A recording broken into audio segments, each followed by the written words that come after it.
Boa tarde já para todo mundo. Que bom estar aqui com vocês. Um prazer, meu nome é Felipe Moraes. Deixa eu só entender aqui, quem nunca participou de um treinamento comigo, levanta a mão. Nunca participou? Beleza, tem alguém que já participou, pelo amor de Deus? Ótimo, ótimo, que bom. Bom, bora lá. Hoje eu preparei algo muito especial aqui para vocês. E hoje eu quero falar com vocês sobre o que nos une, o elo que nos une, o elo que une todos nós que estamos aqui hoje, pessoas que viajaram de muito longe para estar aqui, que pagam um preço.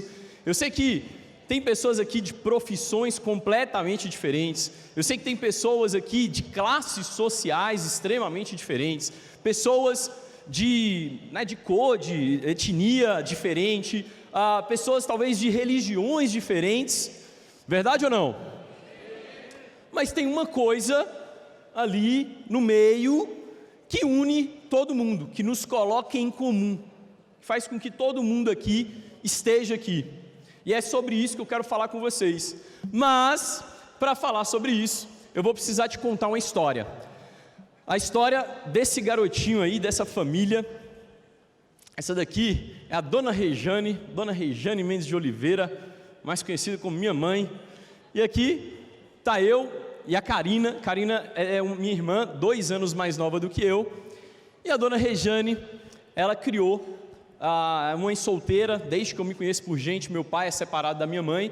Ela criou nós dois com um salário de professora de escola pública. Então, nunca nos faltou nada, definitivamente nunca nos faltou nada, mas nunca sobrou muita coisa na minha infância, até a minha adolescência ali. A minha mãe, a gente sempre morou de aluguel, minha mãe nunca teve um carro, foi ter uma bis que ela foi comprar, eu já tinha, 17 anos de idade, 16 anos de idade, mas de uma coisa a Dona Rejane nunca deixou faltar: amor, muito, muito, muito amor, cuidou de mim, da minha irmã, pagava um preço realmente. E aí, eu cresci nessa cidade pequena. Eu sei que tem gente que é do interior aí, tem pessoas que são de cidades pequenas também, do interior, levanta a mão e diga eu, deixa eu ver. Muita gente aí do interior também. E eu sou também de uma cidade pequenininha, chamada Porteirinha, que fica no norte de Minas Gerais, Tem alguém aí que conhece Porteirinha? Ninguém? Caraca, fica tranquilo que você não está perdendo nada, Tem um aí, que azar foi esse que você deu de passar por lá? Estou brincando. Então tá aí uma cidade de 30 mil habitantes, a maior parte da população é zona rural, e quando eu costumo falar de Porteirinha, só para você entender como é que é uma cidade pequena, hoje eu moro em São Paulo e eu vejo que é extremamente diferente da cidade pequena do interior de São Paulo, de uma cidade de Minas. Lá em Porteirinha, o pessoal até hoje, eu vi isso na minha infância, e aí as pessoas começam a compreender como é que é uma cidade pequena, e até hoje, esses dias eu voltei lá, eu vi isso acontecer. O pessoal colhe o leite da vaca ali pela manhã, acorda lá cedinho, vai para o curral, colhe o leite, coloca num galãozão assim de ferro, coloca em cima da moto e roda a cidade vendendo leite colhido na vaca algumas horas antes. A minha mãe sai lá da cozinha com uma panela de ferro assim, com aquelas panelas, eu não sei exatamente como é aquela panela, aquela que eu coloco o ovo para ferver, que ferve café. Como é que é o nome dessa panela? É um copo, um copo. E aí, minha mãe vai lá, cata, coloca lá dentro ele entrega para a pessoa, coloca lá dentro, pega, pronto, está aqui 1 litro de leite, e minha mãe vai lá e paga. Isso é Porteirinha, Até hoje funciona assim, Então, a cidade pobre e pequena do norte de Minas Gerais. E uma coisa que eu me lembro de cidade pequena, para você que é de cidade pequena, é assim: as pessoas, elas sempre te perguntam de quem você é filho. Então, você é filho de quem, meu filho? Já ouviram essa pergunta assim? Não, meu filho, você é filho de quem? E essa pergunta, ao longo da minha infância, ao longo da minha adolescência, eu respondi ela diversas vezes. E como meus pais eram separados, era meio difícil assim, Eu falava, Rejane e tal, mas quem é Rejane e tal? E uma coisa que eu me lembro dessa época, que eu posso compartilhar com você, e talvez é um dos grandes aprendizados desse momento da minha vida, é que definitivamente o seu sobrenome, o seu passado, enfim, isso não define o seu futuro. Isso não define o seu futuro. Tá claro isso, gente? Sim ou não? Então fala para a pessoa que está do seu lado aí, seu sobrenome, seu passado não define o seu futuro, mas dá um cutucão nela, faz ela acordar para ela entender isso de uma vez por todas. Aí com 15 anos eu fui morar em Montes Claros. Montes Claros já é uma cidade maior do norte de Minas Gerais, de 400 mil habitantes, e eu fui morar com os meus avós, né? Esses são meus avós paternos, a dona Terezinha e seu José Abílio. A dona Terezinha se aposentou como professora e o seu José Abílio se aposentou como gerente da Souza Cruz, né, que é uma empresa que vendia cigarro.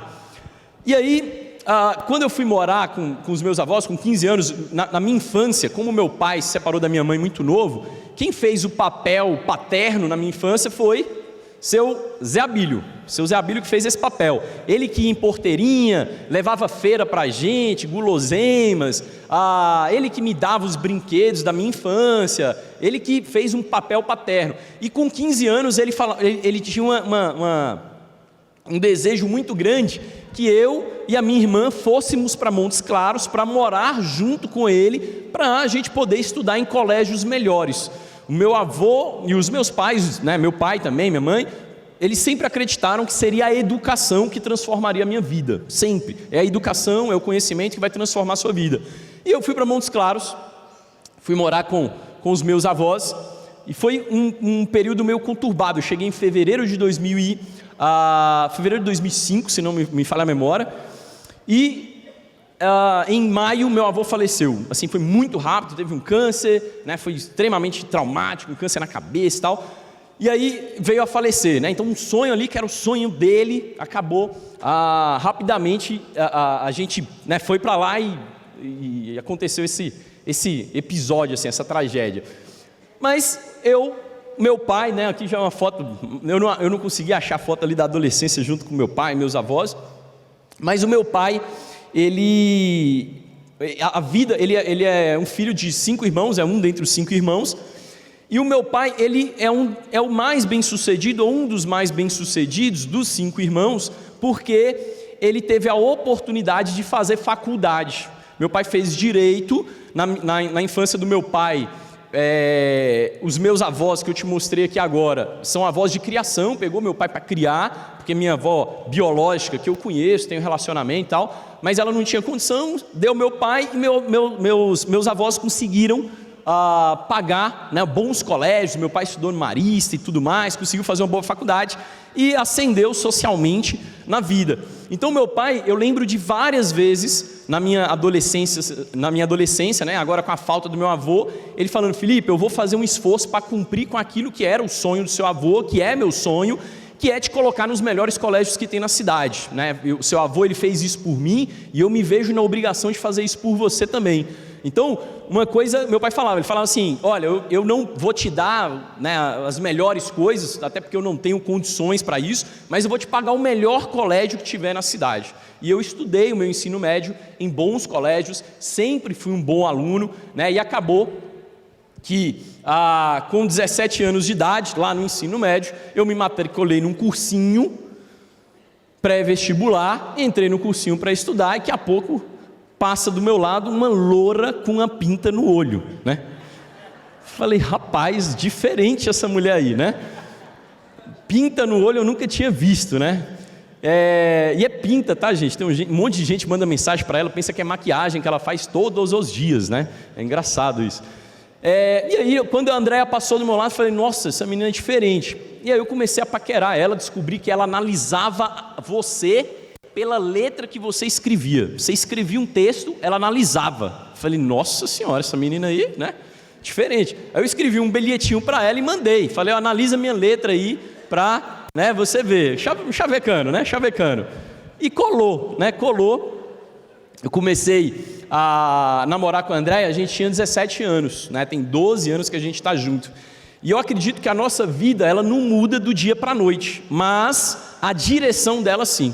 Então a minha vida, quando eu conto a minha história, é difícil eu contar a minha história e não contar da Andréia, porque a gente está junto A gente tem 29 anos, nós dois, e a gente está junto há 12, né? Então é meio, né, tem muita coisa, a gente viveu junto. E aí eu conheci a Andréia, e quando eu conheci a Andréia, as coisas começaram a minha vida começou a fazer muito mais sentido. Por quê? Porque até aquele momento ali, eu queria fazer uma faculdade, mas eu queria fazer, sei lá, sabe, direito, né, que era um sonho do meu pai, mas, sei lá, talvez engenharia, talvez medicina, que era o que todo mundo fazia. Só que eu cheguei para a Andréia, paquerando ela, perguntei: Andréia, o que você quer fazer? Essa é uma pergunta clássica no ensino médio, né? O que você quer fazer? Aí ela falou assim: eu vou fazer letras português, porque eu quero ser escritora. Falei, não é possível. Nunca ouvi ninguém responder que queria ser escritora com 17 anos. Eu duvidei dela, né? Eu falei assim, será que ela, né? Porque letras português é um curso fácil de passar, né? E a Andréia era uma boa aluna. Então eu falei, poxa, mas será que ela está se sabotando e tal? E aí ela pegou e com 17 anos me entregou esse livro aqui. Me entregou um livro, falou, não, eu já escrevi inclusive um livro. Eu falei, não é possível. Aí eu peguei o livro. Eu lembro até hoje que eu li em uma noite, eu não consegui dormir lendo o livro, era um romance e tal, que ela escreveu. Fiquei com ciúmes ali do personagem pra cacete, né? O personagem era tudo de bom, né? E tal, conquistando a mulher e tal. Eu falei, meu Deus do céu, vou ter que ser esse cara aqui, meu Deus, dá muito trabalho e tal. E aí, tem uma coisa que acontece quando você começa a se relacionar com pessoas melhores do que você. Andréia cantava no louvor da igreja, Andréia tocava piano, Andréia já tinha escrito um livro, Andréia era a melhor aluna de redação do colégio, Andréia isso, Andréia aquilo. Eu olhei para mim e falei, sou um bosta. O máximo que eu tinha feito com 17 anos de idade, zerado Super Mario World, né? Com todas. Cara, não tinha feito nada, né? Nada. Eu jogava bola e videogame. Não fazia nada de relevante. E aí a Andréia chega com essa, né, desse jeito dela, e aí eu comecei a falar assim, poxa, aí que eu comecei a me apaixonar mesmo por ela. Falei que não, eu vou colar nessa menina, né? Não sei aonde a gente vai parar, mas se eu estiver junto com ela, eu vou estar bem, né? Eu vou colar nessa menina porque ela sabe para onde que ela vai. E aí comecei, né, a pedir a Andréia em namoro, sabe, todo o processo, né? Ela fez eu ir lá na casa do pai dela, dos pais, né? Pediu o pai dela, fez todo o processo bonitinho, né? Demorou uns 2, 3 meses para dar um primeiro beijo, né? Não, a menina, vou te falar, pensa numa menina que sabe se vender, né? Doida para beijar, mas aí depois do primeiro beijo já estava demorando tanto, que aí eu acho que ela já começou a me achar meio frouxa, assim, ela deu o primeiro beijo, ela até me roubou o primeiro beijo, né? Quando eu conto a história, foi ela que me deu o primeiro beijo, tá? Então, a Andréia pegou e passou na faculdade de letras português. Era simples para ela, ela tinha boas notas, era uma ótima aluna. E eu não consegui passar na faculdade de direito na universidade que ela tinha passado, né? Que era uma universidade pública, extremamente concorrida. E ali veio um primeiro grande desafio para mim, porque eu passei em faculdade particular, mas a Andréia tinha passado na faculdade pública. Se eu fosse para particular, eu ia ter que pagar mensalidade, ia ter que depender dos meus pais, ou ia ter que trabalhar e pagar a faculdade, mas mesmo assim eu sei que ia faltar dinheiro, né? Ia ter que ficar dependendo dos meus pais, ou eu podia ficar mais 6 meses no cursinho e prestar vestibular de novo e, sabe, me colocar à prova para eu passar na faculdade extremamente concorrida, mais de 100 candidatos por vaga e tudo mais, e principalmente ficar lá na Unimontes, né, na faculdade, próximo da Andréia. Eu falei, bom, vou passar no noturno, a Andréia está estudando noturno, porque a gente fica mais próximo, né? Meu pai queria me mandar para Belo Horizonte, porque na cabeça dele, meu filho, você está doido, você vai perder sua adolescência inteira, sua juventude, se você namorar com uma mulher e ficar com ela esse tempo todo, né? Pelo amor de Deus, essa era a filosofia de vida do meu pai. Meu pai, eu amo ele de coração, mas meu pai tem 7 filhos de mulheres diferentes, né? Ele é dizendo ele que só está cumprindo o mandamento bíblico, cresceis e reproduzis, né? Dizendo ele que é isso. Dr. Carlos, né? É uma figura incrível. E aí, bom, o que eu aprendi? Que eu fiz 6 meses de cursinho e eu passei. E o aprendizado que eu tirei desse momento da minha vida é que pessoas de sucesso são pessoas comuns que simplesmente persistiram. Fala com a pessoa que está do seu lado. Pessoas de sucesso são pessoas comuns que simplesmente persistiram. Era isso, tá? E aí, entrei dentro da faculdade. E assim que eu entrei na faculdade, a Andréia falou: olha, a gente precisa ganhar nosso próprio dinheiro, porque um dia a gente vai casar, não vai? Eu falei: vai. Ela não dava muita opção. Eu falei: vai, não, a gente vai casar. Aí ela falou: então vamos trabalhar. Aí ela começou a vender bijuteria, ia a São Paulo, comprava brinco, cinto, bolsa, ia para o centro de Montes Claros vender. Eu comecei a ajudá-la, daqui a pouco ela começou a arrumar um monte de outras coisas, começou a animar a festa infantil. Isso aqui sou eu e a André animando uma festa de um colégio, né? Sou eu de Papai Noel aqui, tá? Papai Noel, né? O pior Papai Noel que eu já vi. E aí eu comecei a ajudar a Andréia. E eu comecei a tomar gosto, né, pelo trabalho, sabe, de ganhar meu próprio dinheiro, de fazer meu próprio dinheiro. Eu vi a Andréia trabalhando com vendas, eu falei: poxa, né, eu posso modelar o que ela faz. Eu sempre fui uma pessoa extremamente tímida, mas a Andréia sempre foi uma pessoa extremamente comunicativa. E eu comecei a perceber o que ela fazia que eu poderia repetir e também ter os resultados que ela tinha. Né, eu via que a Andréia, quando ela chegava para apresentar, né, ela entrava com um carrinho assim, né, com a bolsa cheia de bijuteria e tal, ela já entrava assim, ó, um sorriso gigante que a Andréia tem, né, e as pessoas se abriam para ela. Então, o que eu fiz? Falei: vou buscar alguma coisa para eu vender também.